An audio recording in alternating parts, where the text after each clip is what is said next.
Welcome to this Google Plus Hangout. I'm delighted to say I've been joined by Petr Cech, who we'll be speaking to momentarily. But here we are at the Cobham training ground down here in Surrey in England. We today are joined by Alexander, Andrew, Lewis, Michael and Nicholas. All of you I know have questions for Petr. First of all, Petr, thank you for joining us. I know it's a busy schedule for yourself. You've come to us straight off the back of training. How are you? Yeah, I'm fine. No, we had a good session today. We spent most of it with the goalkeepers. It was my part of the session because I played the game against North Zealand. So today I had it a bit shorter than Ross and Hilario with Jamal. But it was a good session, and obviously now I'm looking forward to the new experience. It's an incredible schedule at the moment. It seems to be game after game after game. How much of a challenge is it to keep yourself fresh and sharp and, of course, fit as well? Well, you need to juggle between, being fresh and as well be able to maintain the level of fitness. So this is a constant juggle to judge whether you are, good enough to train more or less, or if you prefer to have like a lighter session. But I think in terms of that, Christoph is very good because he knows that he has all the preparation prepared, and he knows when to get less, get more, and because it's prepared for a long time ahead, then you know exactly what you can get and what day, and it's a good way because everybody needs to work different way. I'm playing the game. The guys who are not playing, they need to do something more. So to put it together is not that easy, and I'm glad we have it prepared and it's working. As a fan, I could talk to you for hours on end, I know, but I know a lot of the guys here have questions. Alexander, if we can start with yourself. Alexander from Ghana. The floor is yours. Here's Petr Cech. What would you like to ask him? Hello, Peter. Hi. Nice to finally meet you.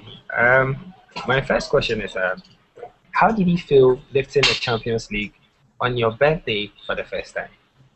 Well, I think it was something that I couldn't ask for anything more, really, and when going to Munich, I said to the guys, the best birthday present ever, it will be that cup, and I don't need a cake, I don't need anything else. Give me the cup. Just make sure that we get a cup, and it will be the best birthday present. So, going there, having a great game, winning the cup. It was something absolutely amazing, and I think I will always remember the 30th birthday, like really special ones. So that was fantastic. It really was an incredible night. Tell us, if you can, what went through your mind when you saw Didier's penalty hit the back of the net? Well, I can't, it's something, if you don't live, and in that moment on the pitch, it's difficult to describe how strong emotions you can get, because we've won so many things, and most of the time you celebrate, you know exactly what's going on, but the moment I saw the ball going in, I have like a blank out for 30 seconds. Is a complete blank out. I just remember I was hugging in, we were both like screaming, and that was it, for such a long time. And I didn't expect that from myself, to be fair, because as I said, we won cups, we won finals, and there were big games, and you have a lot of joy and emotions, but it was really special. I don't think I'll say quite what I said when that penalty hit the back of the net. I don't think it's fit for broadcast. Alexander, thanks so much for your question. Next up, let's come to Andrew. What have you got to say to Petr Cech? Hi, Petr. Nice to meet you. Hi. Hey, so we're top of the Premier League right now, 16 points. What do you believe is the key to staying at the top? Ooh, good question. I think that the key will be to maintain the level of performances. This is one thing, and that for many reasons, if we can stay fit, if we can stay fit, that the manager has always the full selection for the games. Because with a lot of games, you can't play every game. It's impossible because we play every 3 days, and this league is very challenging. Plus, you play the Champions League and the domestic cups, and they would like to, win everything. So that's it means we will play a lot of games. So we need to spread that in as many as players we can. That's why it's good that we have a large squad with the really quality players that anybody can fit in and play. And if you can stay fit, obviously it will be our advantage, because then you can use the whole squad and you can maintain some energy for the next games, and I think that will be the key. Andrew, thanks very much. Great question. Next we'll come to Lewis here in England. What have you got to ask Petr Cech? Hi, Peter. I was just wondering, even after your head injury, you still remained one of the best goalkeepers in the world. But would you say it changed your game in any sort of way? I think the injury never changed my game, because I play always the same. The passion stayed the same. The way I'm playing, I never changed. And I think I improved since, because with the experience I've got now, obviously I became a more complete player than I used to be in 2004 or 5.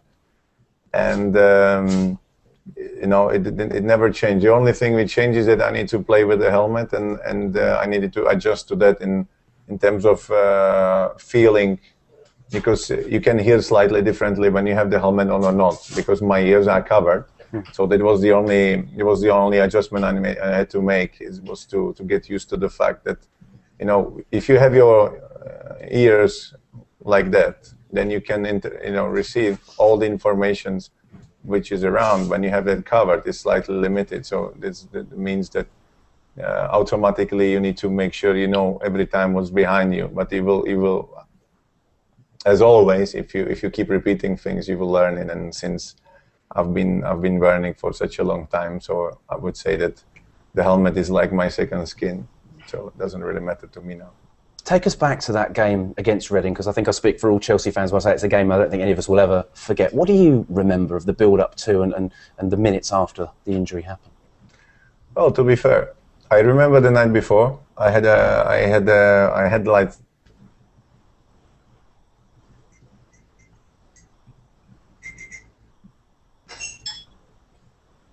I remember I was having massage the night before. I remember in the hotel, which is kind of, I've been there only once, I think. So I remember kind of the hall in the hotel, and that's it. And going to the stadium, I don't really remember the journey going to the stadium. Yeah. I remember the dressing room and the way we came out for the warm up.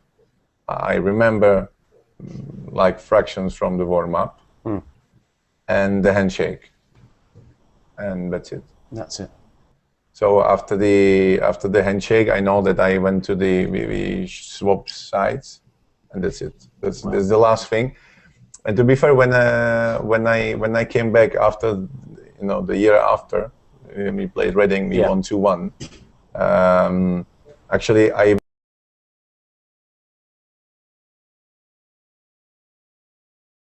was real in the stadium, so in the gaps. It was maybe it was a kind of like a confusion with another stadium, whatever, because you spend so much time going in stadiums in different countries, different stadiums. So it was not really that what I thought I remembered. So I actually remember even less from the day. So, but clearly, last clear thing I remember, which is real, was the handshake, and then running to the goal. That's it. Scary. Fascinating stuff. Lewis, thanks so much for your question. Next up, we speak to Michael in Austria. Hello, Peter. It's Michael from Austria. Hi. One question I have for you. Which was the best save of your career, or the most important one? Ooh. Wow. I think it's very hard to say, because you can, we are now back on the Champions League final. You can say that penalty save in the extra time could have been the one.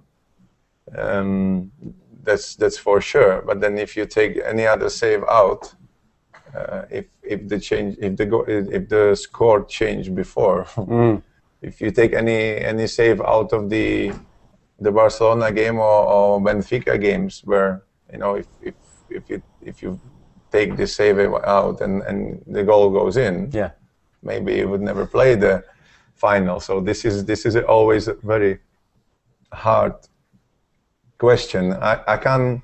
If somebody asks me about the best game of my life, I can't even pick up one, because for many reasons. Sometimes you have a great game in terms of you make 50 saves, and I don't know if you remember, Alexander. We played the Czech Republic played Ghana in 2006 World Cup. I remember. Game. I remember. And you had like 17 chances, so I must have made like 15 saves. Yeah, we lost 2-0. ACM was keen on scoring you that day. Yeah. and it took them like 20 chances to score, 2 goals. And in a way, you can say it was a fantastic game because you made 15 big saves. But in the other way, sometimes you play a game where you do everything perfect. No matter, you don't make really saves, but where you know that everything you've done during the game was absolutely perfect in terms of timing, quality, precision, So it's, for me, there is many aspects how to judge the game. But obviously the most pleasant ones are those when you play those finals and you win them in the end. This is those who you will always remember the most because it gives you the trophy. You touched on a really interesting point there as well. I think concentration's key, I guess, especially for a goalkeeper. There are games where maybe you don't have too much to do, but you've got to have your wits about you. I mean, think about the Arsenal game, for example. 2 crucial saves from Giroud, Podolski, and then one again against Nordsjælland midweek. So how important is concentration?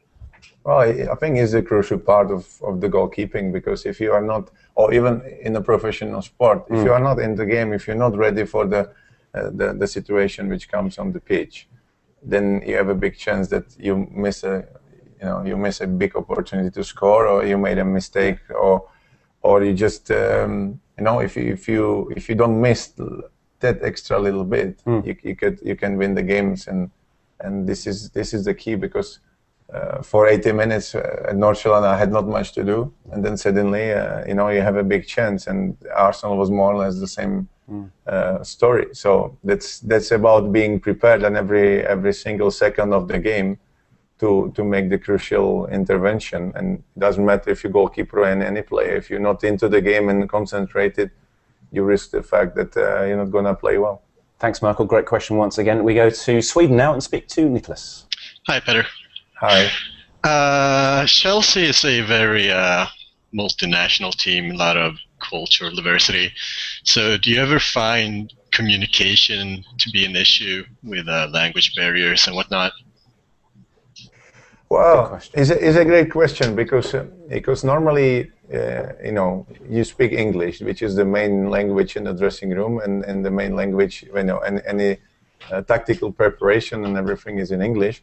But obviously you have players who they are new at the club, they come from a different country, different culture, and some of them, they don't speak English. So then there is a question of understanding each other on the pitch, which, you have like a simple language, just to say, so simple words, which everybody needs to learn from the start, like leave, pass, or man on, and stuff like that people clearly know what to do. And because we are such a multicultural dressing room, you have the other people speaking the other people's language, so you can always find a help.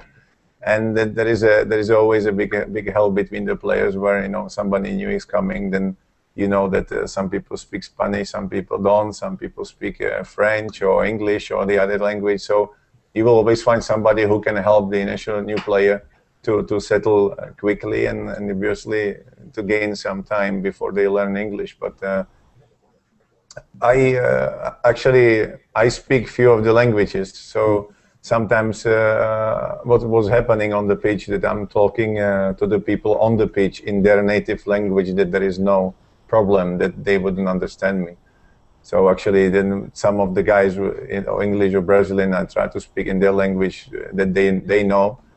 And for example, to Eden, normally I shout in French that he knows, that there is no confusion about anything. So that's how I operate, and obviously it gives me time, an advantage, before they learn the English words properly. Petr's been very modest here. Tell us just how many languages you do speak.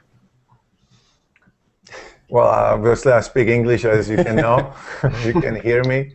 I've learned German at school, so I speak German. I speak French because I used to play in France, and I learned French. And I speak Spanish, actually, because I learned myself. So basically, I can, with 8 years, I've been playing with the Portuguese players. So now a lot of words from Portuguese it is very similar. So it's not really a problem. So actually, I can kind of speak with everybody, which gives me a huge help on the pitch. Because as I said, if you're somebody who doesn't understand English yet, when you come to the new club, it's hard. Or even if you learn a few words at the start, automatically in the heat of the moment on the pitch, it's sometimes people forget can get confused. So if you hear it in your native language, everybody understands it, and I don't have really problem to say the instructions in a different language, which is great. Only problem I have now is when I go back to play with the national team, because first 3 days before I remembered, the Czech words is terrible, because whole month you're shouting instructions in English and different language, and then suddenly you come and you say, oh, Czech. But sometimes it comes to me, it comes to me during the game with the national team that I suddenly start shouting away or time, But is a better way of, this is not really an issue, but it's always better if you do understand each other on the pitch with no hesitations, and that's why I take advantage of the language skills at the moment. Fascinating stuff. Let's go back to Alexander in Ghana. Alexander, do you have another question for Petr? Peter, when do you wish to retire from football? Sorry? Not yet. Well, I think, we only live once. And I think, when I was a boy, I always dreamed to become a professional footballer. So basically, my dream come through. And now, if you look at it, it's something I really enjoy. I still enjoy playing the games, big matches, and the atmosphere and everything around. And the game itself, it's not only about like a huge crowd and stuff, but I really enjoy the challenge and the games, and it gives me satisfaction if I do it right. So, and as I said, once we live only once, and your career can be only once, because when you stop now and you want to come back at 45, you can't do it. Sure. So I think as long as I will be able to play, and people will want me to play, that I would like to play. How long it's gonna be, I don't know. I've been always saying, one day if I come to the training ground and I will feel that this is not anymore what I want to do, I will stop, because I really, I'm driven by that joy of, training, playing, doing, winning games and doing the right things on the pitch, and with the joy of that. If I don't have the joy anymore, then it will become like purely just a job, and I think that will be the moment I stop.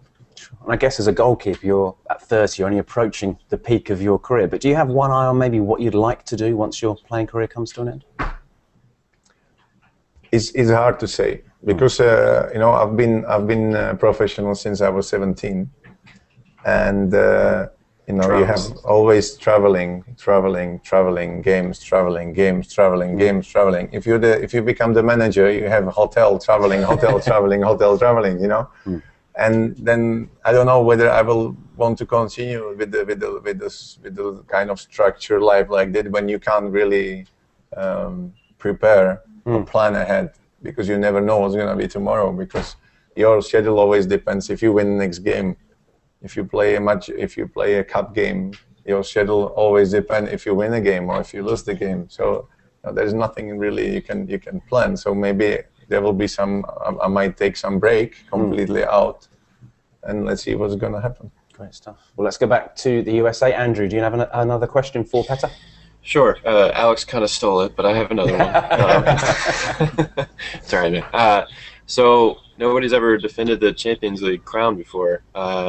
I think we can do it. What would be the key to doing that, in your opinion? Good question.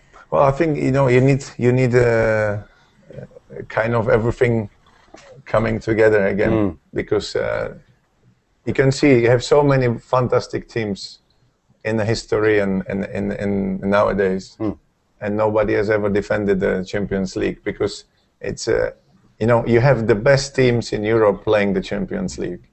So basically, you every game you come up against the champion of any country, which is a fantastic teams. All the teams which were top 3 in the best leagues in Europe.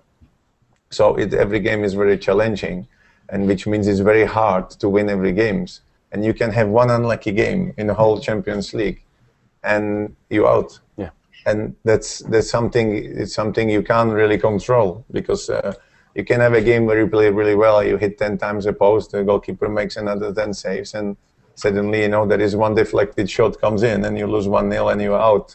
And this is a big element in the Champions League as well, that if you don't have luck, you will hardly win it, because I said one unlucky game can send you out. But on the other hand, if you really play well, if you really have the team with a strong character and to overcome difficult situation, as we shown last season, then you maybe gain a little bit of luck, but you deserve that little bit of extra luck, and you can win the thing. So this season, obviously, the performances will be the key, and as well to again to do the right things, that you can get a little bit of extra from somewhere.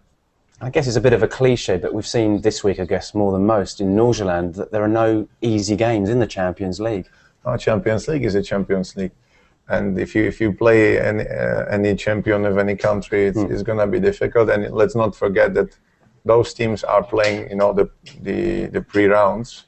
So basically, if they reach the last round, or they reach the group stage, obviously it means they have the quality to eliminate the other teams. And they come with confidence, and they have nothing to lose. And they have quality, and they have nothing to lose. So in a way, if you play a European champion and you are some team who play the Champions League for the first time, nobody really expects you to win. So that you come in and you say, okay, let's have a go. It can be the best day of our career, and let's enjoy it. So they play with no pressure, and as long as the game goes the way everybody wants, they can feel that there is something in the air which maybe they can reach the good result. It becomes very difficult, because everybody can play football, everybody can have a great game, and if you're not on top of that, then you are in trouble. And sure, it's great that we managed to be on top of it. Well, hopefully we'll be sat here in May talking about Chelsea being the first team to retain the Champions League title. Next up, let's speak to Lewis again. Do you have another question for Petr? Yeah. How have you found life under Di Matteo? Do you enjoy playing a more counter-attacking system where more might be asked of you, like playing the ball out from the back and that? Well, I think you need to be able to adapt the way you play, what in the team you have, and the players you have in the team, because we can't play the way Stokes play, because we don't have players for that.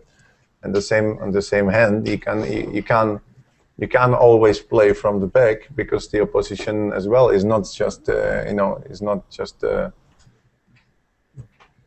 pawns you would put in the pitch, sure, and let them run around. They are active. They know what they want to do. It's a Premier League opposition or Champions League opposition, and then they will do everything to stop you playing. So you really need to find a way how to build up, use the quality of your team, use the quality of the players you have in the team, and we have really talented and great players in the team. So it's not, that he will have a help somewhere. If you get the ball to the player, that they are capable of making the situation more comfortable for your team, open the space, find a great pass, or finish the action off. So this is a massive help. But I think if you have 11 individuals with the great skills, and they are not playing as a team, you will never win. You can have 10 geniuses in the same team, and if they have the genius idea any second, but each of them on different time or different thing, you will never, it's genius, but they will never make the pass. Yeah. So that's great that we have that understanding between the team, that the players understand each other, that you can see we play as a team. And that's great to see, because the team is as a unit is the most important part, and then obviously the skills and the quality of the players will come out of that and make the difference. So far we've been having a very good season, but it's early days, and I think we can get better, because we still have players who only just came to the club, so they are still settling in and discovering the league, and I think that we had something we can build on and to continue. Really interesting point from Lewis there about us playing from the back. In your experience, obviously football evolves and changes year on year. How has the role of a goalkeeper changed, even during your playing career, do you think? Well, first, when I started being goalkeeper, any back pass I could catch with the hands. Yeah. So it was so easy that, you know, every back pass, you just didn't have to bother what to do with it. You just grab it. Then obviously you were banned from taking with the hands unless, you know, it was a head or chest. Sure. But then you realize that a lot of people just came with the idea, okay, I get back the ball and I kick it as far as I can. But in a way, you don't want that from your defenders. Why to lose possession if you can be constructive? So in the end, the role of the goalkeeper changed into that. You are basically a player with the advantage of using your hands. So that's basically you becoming important in the goal. But I think more and more you're becoming important into the build-up. You're becoming important into general play, because if your team is under pressure, you are the spare man. And obviously you can kick it anywhere you want, but if you can use both feet and find the pass, it's even better, because you keep the possession of the ball and you can be constructive, and people can use you as an extra element to build up the attack. So I think this is the evolution of the goalkeeper role. You're not only about to be in the goal, and if you really want to take it far, you basically are like another extra central defender with the possibility of catching the ball with the hands. Great stuff, Lewis. Hope that answers your question. Let's go back out to Austria and speak to Michael again. Michael, do you have another question for Petr? One question from the past, or to the past. Last Champions League season, you were kind of lucky. Media, right? I personally don't think so. I think it was well deserved. But did you really think now it's over, and any time, for example, Barcelona 2-0 behind, or Müller scoring just before the final whistle? Well, I think you can have a bit of luck, but it takes you 13 games to win a Champions League. Yeah. So you can't have luck in 13 games. Yeah. It's impossible. So you need to win. You know, you might be lucky in one occasion, but then obviously you need to win the games. You know, you need to search for it, and you need to be better than the opposition. And it's true that we did everything what we could to achieve our goal. Yeah. And you know, when we go back to Barcelona, I think the moment they scored 2-0, us down to 10 men, I think most of the people in the world would think, the last place I would love to be is in the Chelsea goal, because it looked like a second half it could be an absolute massacre. And in a way, you know, we came against the odds again, and we kept doing that during the whole Champions League campaign. And nothing, especially in the group stage when we played Valencia, we needed to win. There was nothing lucky about that. We just came in and won a game, and we really showed that under pressure we can play well.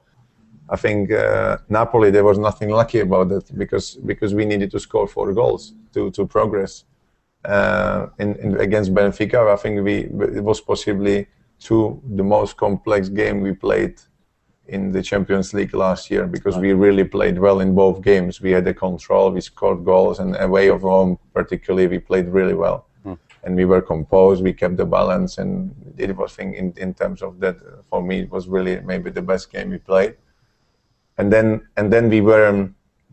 we let's say we could have had a little bit of luck against Barcelona in a home game when they you know, Alexis hit the crossbar, and there was one ball where Ashley kicked it out, you know, from the goal line. You can say yes, but in the moment it's not really lucky when Ashley was there covering, and then he was able to kick the ball away, because you can't really count it as a luck. The crossbar, yes, is maybe a little bit of element of luck, but then playing away down to 10 men, I think there's nothing lucky about scoring 2 goals. You know, we defended as we could. We were, you know, we got so much stick about that. But if you're down to 10 men at Barcelona losing 2-0 with them with full confidence, suddenly going to 2-1, you know that they will have to put everything on you and put you under pressure. Then the circumstances made you defend. We didn't really, you know, we don't go to the game thinking, oh my God, we will be defending our box and you want to do it for 45 minutes. No way. You don't want to do that because you know it is a matter of time whether they score 1 or 2 goals. You don't want to do that. But the circumstances takes you there. So we knew that we couldn't do anything more than we did. And that was to defend our lead because we know we were down to 10 men, they were playing so well. So you have no possession of the ball, then you keep running, you keep defending, and you have no energy to run, and everybody is in front of the box. So if you get possession in front of your box, you have 80 yards to run to score. And if you're tired and you keep defending and you have not really support because everybody is around that box, that becomes a bit of an issue. So we knew that we had to dig hard to survive that unpleasant part of the game. And we did it well, and I think that what shows that everybody kind of knows that if you manage to do that, maybe you might win against Barcelona, maybe from counter-attack. And everybody has known that for 5 years, but nobody has ever really done it. A part of Inter, they managed to do that. We managed to do that a few times, so which means that it's a skill. It's not really luck. It's a kind of skill. If you want to really defend like that tight, not everybody can do it. So I think there was not real element of luck in the word of the meaning of the word, because we really did enough to make that hard for them. Really was an incredible campaign. I think Chelsea fans will agree. We all withstood our own fair share of bad luck over previous seasons as well. Guys, we're nearly out of time, unfortunately, but we've got time for Nicholas in Sweden to ask another question, if you'd like to. Yeah. Growing up, were there any players that you looked up to or who helped motivate you to become one of the world's greatest goalkeepers? Well, I think, we already spoke about the evolution of the game. Yeah. And, if you look at the past, you had somebody like Petr Cech, who was absolutely brilliant. And the way he was playing, I think he was 10 years ahead of everybody. Right. In a way, in the philosophy of his goalkeeping, you can see he was more advanced. He was reading the game. He had a huge presence in the box. So he was one of the examples. Then you look back and you look at Buffon. When he started playing really young, it's a completely different school. Yeah. But his presence and decisiveness in the games, it's very striking. And then you have like Oliver Kahn, somebody who is completely different kind of goalkeeper, but there's a big character. And then you come to the point where you come to Van der Sar. And this is where the evolution really of the goalkeeper started with Ajax. It was the first time you see, okay, that they are playing with him like it was an extra defender. Yeah. Every time big pass, he was starting the game with left foot, right foot. And then you realize thinking, oh, this is the way it could go, because maybe more people would like to do that, and if I can play with both feet, if I can do this, I can do that, then is a great skill. So I was looking at around the group of, let's say, the best goalkeepers in at that time, and trying to get the best out of each of them, and that was what gave me really the motivation to work on things separately, because I like to see, okay, if this guy can do it, surely I can do it. If I train enough and if I do it well, then obviously I will be able to learn it and to progress in my playing. So this was my aim, and I think when Casillas started playing for Real Madrid, he was 17. Yeah, he's only 1 year older than me at the time. So I was 16, and I'm thinking, wow, look, he's playing at age of 18 for Real Madrid. So you can see that even the age, after Buffon, you realize as well, he started when he was 18. You think that suddenly people started seeing that and realizing that the age is not really a limit for the keeper. If you have the quality and if you really work hard and well, you fit in, then it's about how you maintain and control, your emotions and how you maintain the pressure. because being a goalkeeper, there is a huge pressure on your shoulders every time, especially when you're young. Is difficult sometimes, but you can see that they were the examples. They could do it.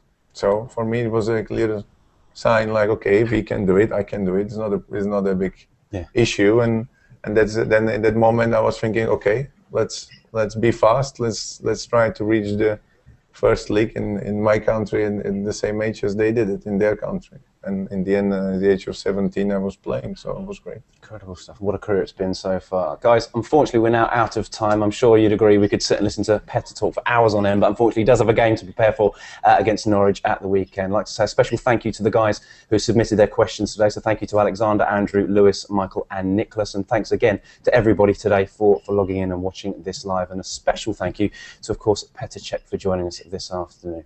Thank you, Petr. Thank you very much. Thank you very much. Guys, take care. Okay, all the best. Thank you. Thanks, everybody, and hope to see you next time. All right, bye. Thank you, Peter. Take care. Bye. Bye. Thank you. Wishing you the best in the Norwich game.